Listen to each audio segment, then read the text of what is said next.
सास के बेमतलब ताने। अरे सास हो और ताने ना दे, ऐसा कहाँ हो सकता है। लेकिन क्या हो जब सास जरूरत से ज्यादा ही ताने देने लगे तो? सुन बहू, आज घर में कुछ खास मेहमान आने वाले हैं, तो लंच पर ये सब बना देना। ये पकड़ लिस्ट, और कुछ भी कम ज्यादा नहीं होना चाहिए। वैसे तेरे बारे में जानती हूँ मैं, मेरे टाइम पर तो हमें बताने वाला भी कोई नहीं था। माँ जी कितने लोग आ रहे हैं ये तो लिखा नहीं है।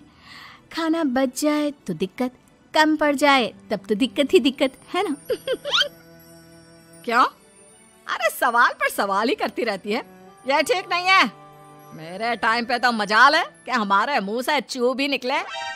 वो क्या है ना माँ जी, मैं खाना उसी हिसाब से बनाने का सोच रही हूँ। कहीं खाना कम ज्यादा बन गया तो आप तो मुझे पाताल में ही डाल देंगे ना।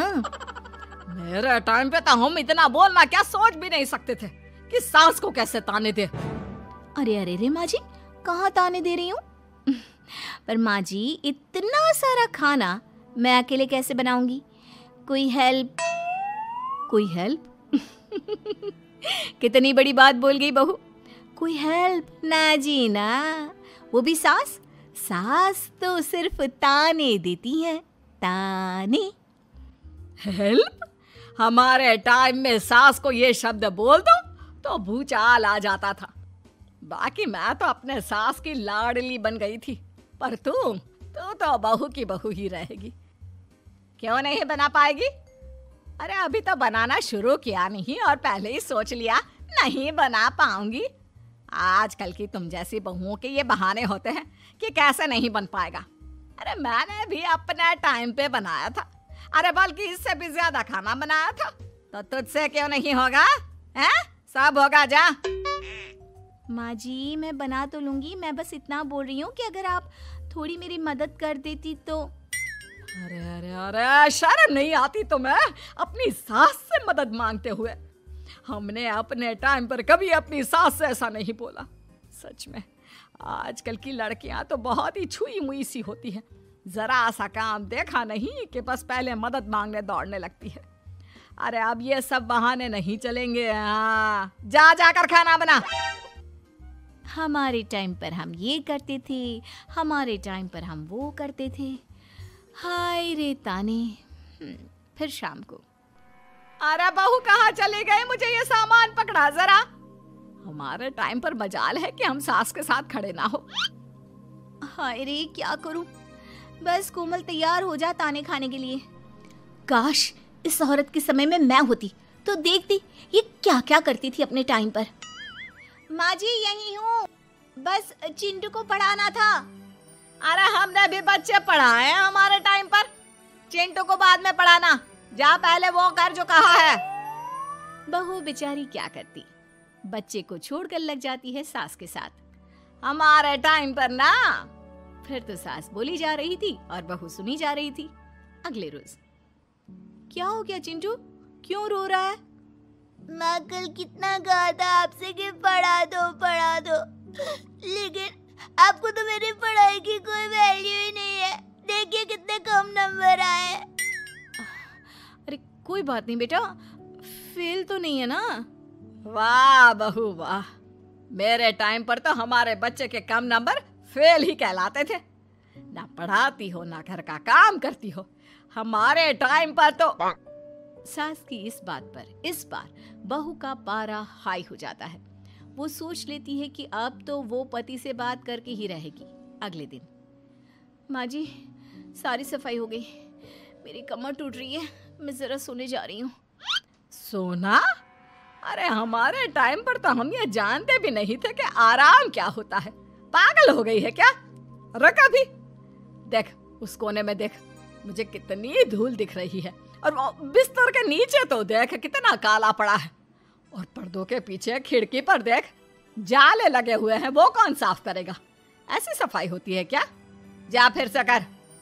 मैं तो घर में एक दिन का गंदगी नहीं आने देती थी, लेकिन जब से तू आई है घर की हालत ही खस्ता कर दी है।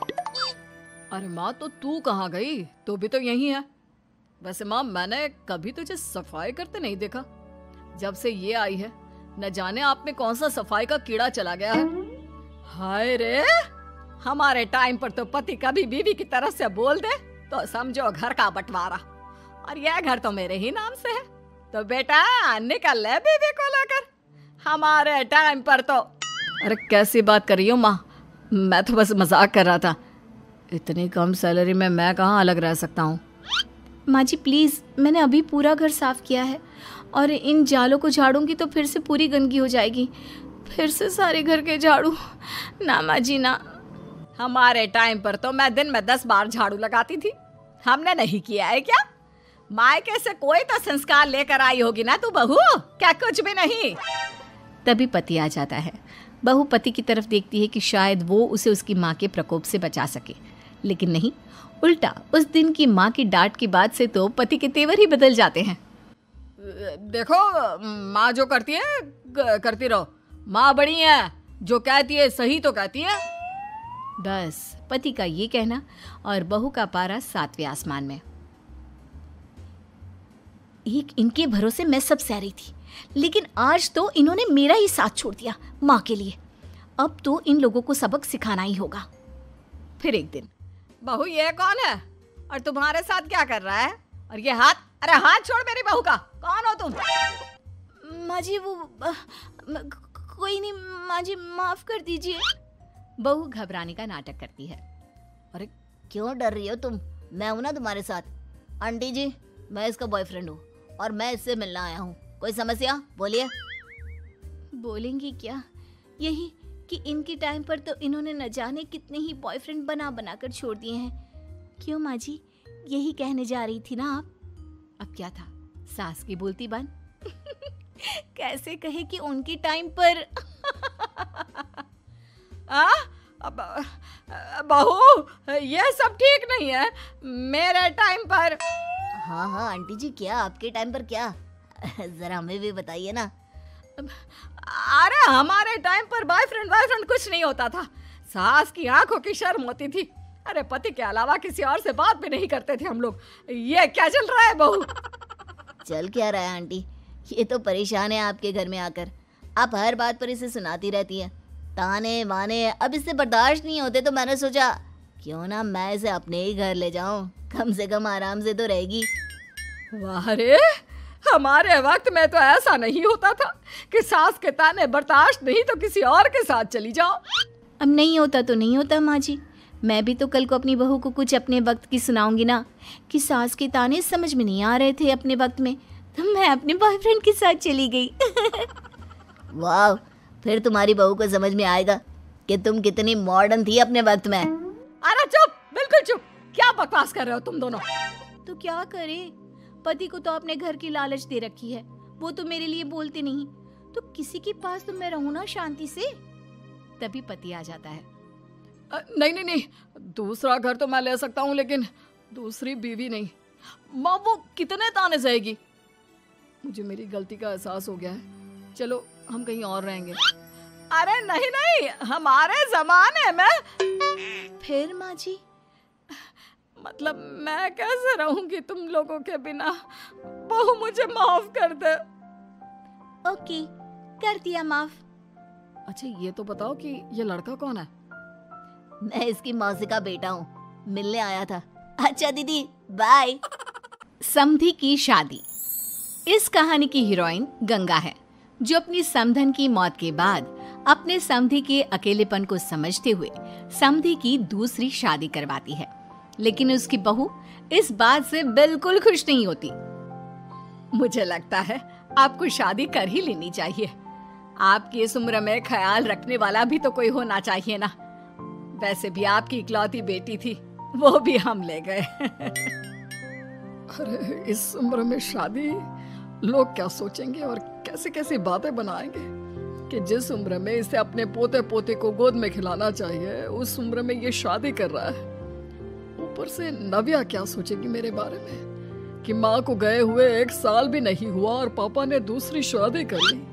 मुझे नहीं लगता इस शादी से नव्या को कोई परेशानी होगी, उल्टा उसे खुशी मिलेगी कि उसकी गैर मौजूदगी में उसके पिता का कोई ख्याल रखने वाला है। क्यों नव्या, सच कहा ना? हाँ मम्मी जी, आप सही बोल रही हैं। ये बोलकर वो अंदर चली जाती है। लीजिए, अब तो आपकी बेटी ने भी हाँ बोल दिया। रही लोगों की बात, तो लोग तो कभी किसी की खुशी देखकर खुश हो ही नहीं सकते। अगर आप लोग खुश रहेंगे तब भी वे बातें बनाएंगे, और अगर आप दुखी भी रहेंगे तब भी बातें बनाएंगे। इसलिए अच्छा यही होगा समधी जी कि आप उनके बारे में सोचना छोड़ ही दीजिए। समधी को सास की बात सही लगती है। वो भी सोच लेते हैं कि बची जिंदगी के लिए कोई हमसफर बना ही लेंगे। आप ठीक बोल रही हैं। जब मेरी प्यारी बिटिया नव्या और उसके ससुराल वालों को मेरी इस उम्र में दूसरी शादी से कोई दिक्कत नहीं, तो परेशानी कुछ है ही नहीं। ऐसे ही सास समधी की दूसरी शादी करवाती है और फिर समधी के घर आ जाती है बहू की नई माँ। कुछ दिनों के बाद बहू अपने मायके अपने पापा और नई माँ से मिलने आती है। मेरा बच्चा कितने दिनों बाद मुझसे मिलने आई है। इधर बैठ, मैं तेरे लिए कुछ अच्छा सा बना कर लाता हूँ। तेरे फेवरेट पास्ता खाएगी ना? पापा आप क्यों? वो कहाँ है? उनसे बोल दीजिए आप मेरे ही पास बैठकर बातें कीजिए ना। उन्हें क्यों लेकर आए? कोई चैरिटी थोड़ी ना कर रहे हैं। इस उम्र में घर मिल गया, और क्या चाहिए? तभी नई माँ घर में आती है। बेटी की बात सुन रही होती है और सुनकर बहुत दुखी हो जाती है। वो अच्छा, तुम्हारी नई माँ वो जरा किसी काम से बाहर गई हुई है, आती होगी। मैं तब तक तेरे लिए कुछ अच्छा सा बना कर लाता हूँ। ठीक है पापा। लगता है नई माँ के पैर बाहर ही रहते हैं, और आपको ही बनाकर खिलाना था तो क्या करे, छोड़िए। ये बोलकर वो घर में घूमने लगती है और चीजों को देखती है। इनको घर में आए हुए थोड़े दिन नहीं हुए और ये घूमने भी जाने लगी है, वो भी पापा को घर में अकेला छोड़कर। आने दो, एक बार इनकी खबर लेती हूँ। वैसे घर को तो बड़ा सजा कर संवार कर रखा है। चलो, ये तो खूबी है, कम से कम पापा को साफ कर का शौक भी है। इतने में नई माँ घर में आती है। अरे नव्या बेटा, तुमने पहले बताया होता तो मैं जल्दी घर आ जाती। तुम्हें नहीं पता मुझे तुमसे कितनी सारी बातें करनी है। कैसी हो बेटी? बेटी? हाँ, वैसे अब तो मैं आपकी बेटी हो ही गई हूँ, ना चाहते हुए भी। खैर, आप गई कहाँ थी? शादी हुए कुछ दिन भी नहीं हुए और आपने घूमने जाना भी शुरू कर दिया। पापा का ख्याल रखने के लिए शादी करवाई है आपकी, जानती है ना आप? नव्या, ये तुम क्या बोल रही हो? मैं कहीं घूमने नहीं बल्कि एक दोस्त से मिलने गई थी। उसकी तबीयत थोड़ी ठीक नहीं, इसलिए वो क्या है ना, शादी के चलते उससे मिलना नहीं हो पाया तो आज चली गई। अच्छा, वो भी पापा को यूं घर पे अकेला छोड़कर? आपके लिए आपका ये परिवार ज्यादा जरूरी है या आपकी दोस्त? देखिए, ये ठीक नहीं है। इतने में पिता आ जाते हैं। अच्छा, तुम आ गए। आओ, चलो तीनों मिलकर बैठ के खूब सारी बातें करते हैं। माँ कुछ नहीं कहती, चुपचाप अंदर चली जाती है। ऐसे ही बहू जब भी अपने मायके आती, अपनी नई माँ से ऐसे ही बात करती। नई माँ बहू के इस बर्ताव से परेशान होकर उसकी सास को बताती है। देखिए माना, वो बेटी है, लेकिन मैंने भी शादी की है। वो बेटी कम, सास सा व्यवहार ज्यादा करती है। अब छोटी है तो कुछ कहना ठीक नहीं लगता। बाकी शादी का रिश्ता लेकर तो आप आई थी, इसलिए आपको बता रही हूँ। मैं शादी करके बहुत पछता रही हूँ। अरे परेशान ना हो, मैं बहू से बात करती हूँ। तभी थोड़ी ही देर में बहू ससुराल आ जाती है। बहू कहाँ थी अब तक? तुम्हें पता है क्या टाइम हो रहा है? अब माँ जी, मैं अपनी एक सहेली से मिलने गई थी, और माँ जी अभी तो 7 बज रहे हैं। अरे इतना लेट कोई घर आने का टाइम है? आज के बाद 6 बजे के बाद तुम घर आई तो तुम्हें घर में एंट्री नहीं मिलेगी। सास बहू के साथ बिल्कुल वैसा ही व्यवहार करती है जैसा वो अपनी नई माँ के साथ कर रही होती है। न जाने माँ जी को क्या हो गया है। मैं कितनी खुश थी कि मायके जैसा ससुराल मिला है। सासू माँ इतनी अच्छी थी। फिर अगले रोज, बहू, मेरे बेटे को पौष्टिक खाना दिया कर। क्या ये पास्ता पिज्जा बनाती रहती है? इसलिए शादी नहीं करवाई थी मैंने अपने बेटे की। ठीक है माँ, मैं बना दिया करूंगी ऐसा खाना। लेकिन माँ जी, आपको हुआ क्या है? पहले तो कभी आपने ऐसा नहीं किया, तो ये अचानक से मुझसे कोई गलती हो गई है क्या माँ? क्यों? ऐसे नहीं बोल सकती। समझ ले, ये तेरी सास का हुक्म है। ऐसे ही सास बहू को अपने सास वाले तेवर दिखाकर कभी डांटती तो कभी ताने मारती, पर बहू बेचारी बिल्कुल समझ नहीं पाती। एक दिन, बहू ये क्या बेफिजूल खर्चा करती रहती है? परसों ही तुमने अपने लिए एक साड़ी ली थी और आज फिर से। तुम्हें क्या लगता है पैसे क्या पेड़ पर होते हैं कि जब मन करा तोड़कर सामान ले लिया करा? हैं? वो माँ जी बहुत अच्छी लगी तो ले आई। अच्छी लगी तो ले आई। यहाँ मेरा बेटा अपना खून पसीना एक करके पैसा कमा रहा है और तुम उसी पैसे को बर्बाद करने में कोई कसर नहीं छोड़ती। माँ जी आप मुझे ऐसा क्यों बोल रही है? मैं आज के बाद कभी शॉपिंग पर नहीं जाऊंगी, लेकिन प्लीज आप मुझसे ऐसा बर्ताव मत कीजिए। इससे पहले कभी आपने मुझे छोटी छोटी चीजों के लिए नहीं डांटा। ये अचानक ऐसा क्यों?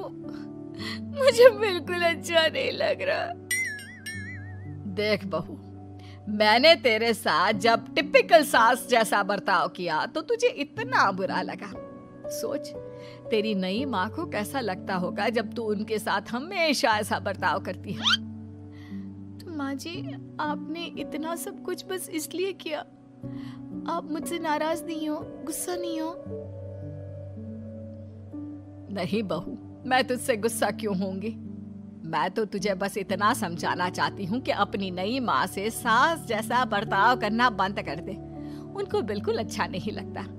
वो तेरे पास आना चाहती है, तुझे समझना चाहती है, वो सच में तेरी माँ बनना चाहती है। तो उनके साथ सास जैसा बर्ताव बंद कर और एक अच्छी बेटी बन। अब बहू को सास की बात समझ में आती है और वो बहू जैसा बर्ताव करती है।